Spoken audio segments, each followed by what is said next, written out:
Menteri Rangba Gajala Meklaya, Korat Kisangma Ulaitu, Bahdu Mentagi Borpulit, Kilakem Harusanut Kibriu, Kiba Suba dan Ketiban Bobom IED, Khmat ke Ophis National People's Party, Badan Lachmia, Menaka Sautori Kurisau, Arjar Puai. Kumun Syukudau bagi Borpulit ke East Kazils District, Kilakem Iwai Somna National Umpernai, Menaka Nyautori Kurisau, Arjar Puai, pada hari ini kesini beladab Lakem Sasangud. Habakali Menteri Rangba Ulaong Baudang Abe Kaipoit Nakipulit, Halor Gani Jingja, Bad Benrap Bakipulit Kim Kinsting Baudang Pekbene Aban Amailat, Yakini Jingja. Ulaong Balangba Ubas Akem akan nyutrik urisau ajar puai ulah kubur yak cindong tiban bu bom jungu bana kejing pelajung ulah yop ban kem sai kini sangut kiwipan kumus kuda buka sengking atiar nyutrik National Liberation Council klasim jeng bakli baka phabu bom khmat ka office jongani ka seng sain perthai. I think the police must have already given you the updates, but I will not be able to give you the whole details because these are sensitive issues.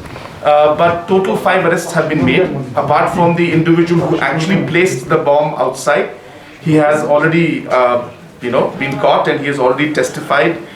So he has already accepted that he is the one who placed it, and through him we were able to again connect with another 4 people. So all those 4 also have been arrested, and likely that in the next 24 hours, 48 hours, another few arrests will be made.